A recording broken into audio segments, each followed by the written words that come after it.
Hello and welcome to our review, a truth review of the DeLonghi Latissima 1 Nespresso machine. Just a quick unboxing video to see what you get in the box when you open it up. Nespresso, to their credit, ordered it on Saturday, they delivered it on Monday, free postage. I like the way the box of this machine opens up top, kind of reminded me of a MacBook Apple style packaging, which was pretty nice. Very simple machine to use, doesn't come in too many pieces, but let's have a quick look at the unboxing. Once you've taken the machine out of the box, you will realize there's a white box there. We'll take a look inside that later. That there is just where you put the milk in and attach it to the machine. That's the milk frother there. And this underneath, I wasn't quite sure what it was at first. It's literally a box that you put underneath your cappuccino or espresso coffee cups, so the coffee doesn't travel down too much and spray everywhere or bounce out of the cup and spray around. The machine itself is also available in another color. What you see here, I believe, is referred to as the pearl white. It's also available in this color here. You get a set of instructions, and other than that, you get this box here. And when we open it up, we're pleasantly surprised to see it contains one of every cup of coffee flavor that Nespresso do. It doesn't contain their special ones, such as the vanilla, which is our personal favorite. Now, this is the machine itself. It's much smaller than our previous machine, which is an Espresso 6, and we'll take a look at that in a moment and compare the two. Only a few options on top for a coffee, cappuccino, and a latte style drink. Around the side, you have this water container here. Easily clips in and out. It's a little bit plasticky and flimsy. And the front, this simply pulls out, and once you pull it out, you can see that black sensor underneath there, which right there, that's what tells the machine that that's being plugged back in. And it's got two markers on it. Now, my worry immediately was that the cups aren't going to fit this properly. I didn't have any issues with my previous machine, but you just have to remember to turn the nozzle before you put the cup in. And my Starbucks cup, sorry, I had to grab that right away, and there's a bit of tea still left in it. Again, the cup will work, but you have to remember to turn the nozzle at first.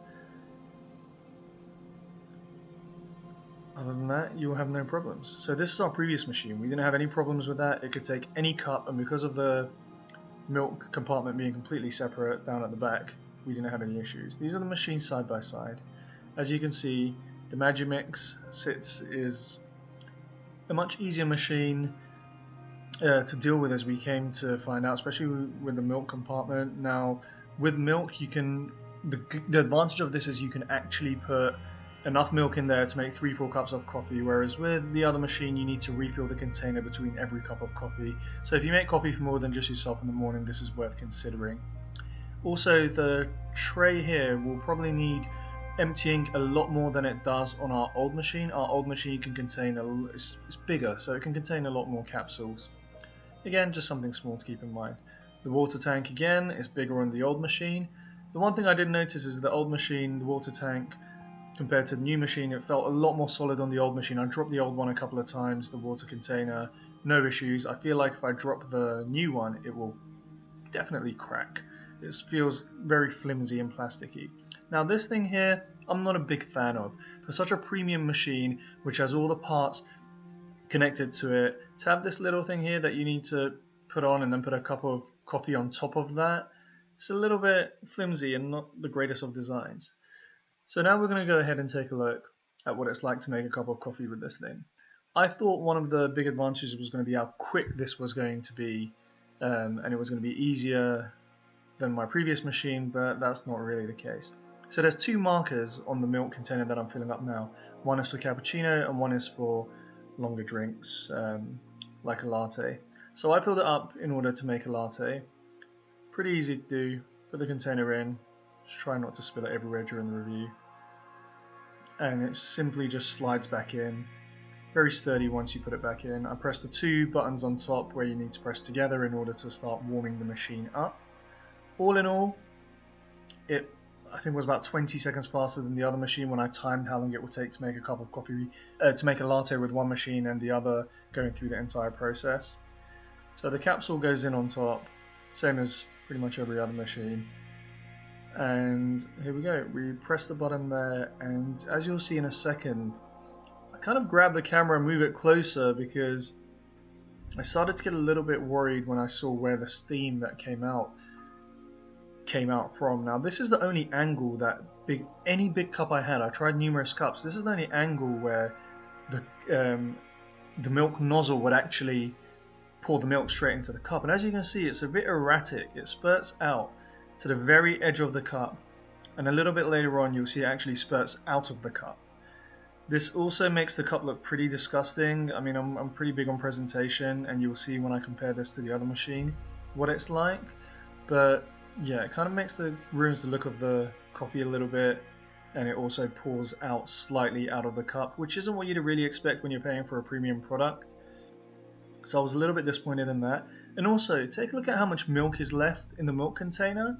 Now this was filled up to the exact mark which said it should be, and the button for the latte was pressed. So this should have used all the milk, but if I was just making a latte for myself right now, I would have literally wasted the rest of that milk, or would have had to put it back into the container. Just a little bit annoying. I don't think it would have been something that would have been too hard for them to fix. I mean, they're the ones who put the markers on there. You can adjust how much coffee goes into the cup, but you can't adjust how much of the milk actually ends up in the cup. So, another thing that you notice is that it drips for quite a while. And also, if you take a look on top, the cleaning button came on already, the cleaning light, which means after every use you need to clean that milk container. And it actually comes apart in I think 3 or 4 different pieces, and we'll take a look later on. It's a little bit fiddly to clean. And yes, the milk did annoy me quite a bit how much it actually came out of the cup. But not bad. I mean, it certainly doesn't look anything like the pictures on the website of when it makes a cup of coffee. And as you can see, it continues to drip quite a bit, so you need to get that container on the right, that little box, and move it underneath, because it's also a drip tray that catches.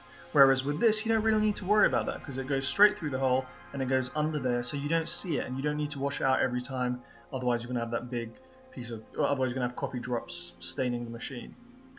Now, if we take a look at comparing it to my old Magimix, which has been my machine for the last 4, maybe 5 years, it's been a great machine. I have really had no problems with the machine itself. The milk container I've had to replace a few times, but you know, the advantage of a bigger milk container obviously is, again, if there's numerous people, it's not going to be an issue in terms of having to constantly refill the container. And also, that red light that you see, if you keep your finger on that button, it can actually froth up cold milk for you in case you wanted to make an iced latte or something. It's good to have that option, which you don't have with the new Latissimo.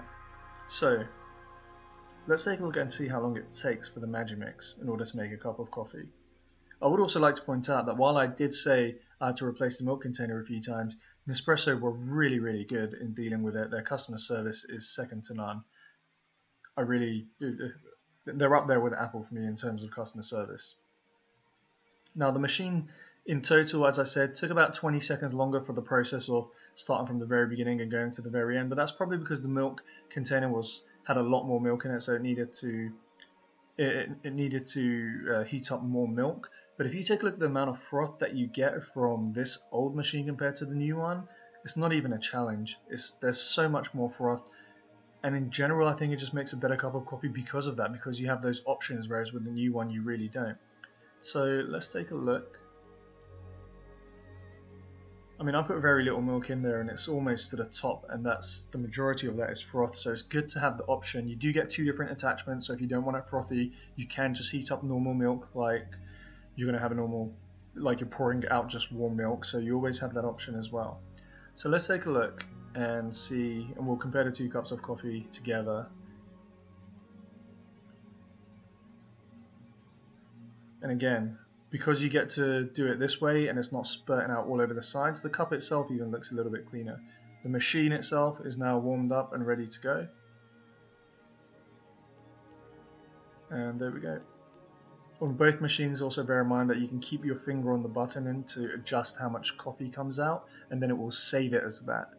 So I'm just going to turn the machine off here because I'm pretty sure I have this saved to my much bigger, for a cup that I use that's much bigger than this one. So I'm going to go and turn off the coffee machine right about now so it doesn't pour out and go everywhere. But I mean, just take a look at how much froth is there compared to the other coffee. And just presentation wise as well, it just looks much better compared to the other one. And it's good to have the choice. If I wanted to have that much froth with the other one, it wouldn't be a choice.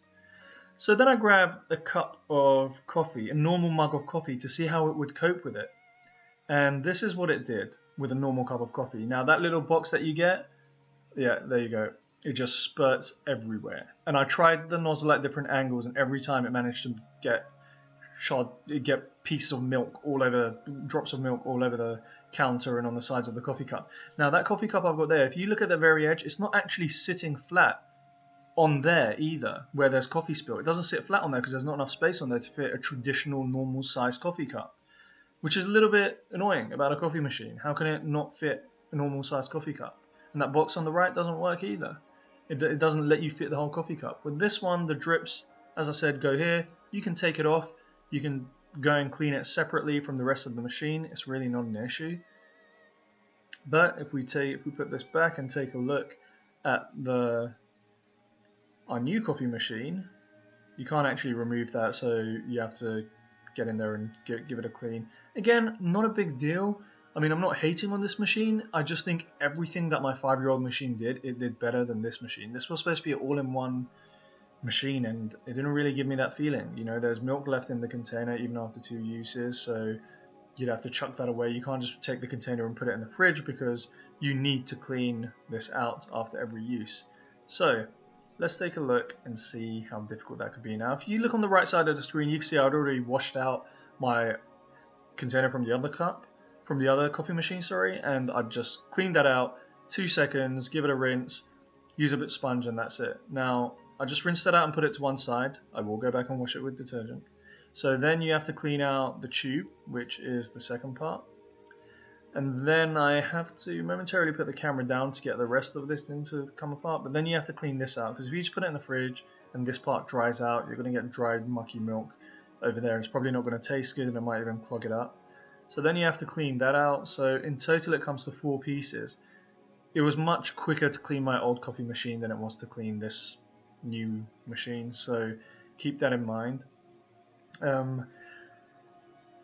mean, what else is there to really say? It's a little bit slower to clean. You don't have as much options in terms of how much froth you use. If you're making coffee for numerous people, there's also an issue in the sense that you'll have to constantly refill. So what do we think of this machine in general? Would we recommend it? No, I prefer my old machine. I mean, I know it's not one touch, but if it means I have to mix the milk in myself, I'll be happy to, because I get more of a choice on how much milk goes into it. I get more of a choice on how much froth goes into it, and I also don't need to worry about the milk being thrown all over my kitchen counter. And just so you know, yes, we did try a second device, and they both had the same problem. So if you're getting this, get it from somewhere reputable, somewhere where if you change your mind, you can give it back quite easily. Somewhere like John Lewis or Nespresso themselves. But for us, we think we're going to stick with our old coffee machine, because at the end of the day, I'd rather a perfect cup of coffee than over convenience. Thank you for listening, and if you enjoyed our review, please like and subscribe.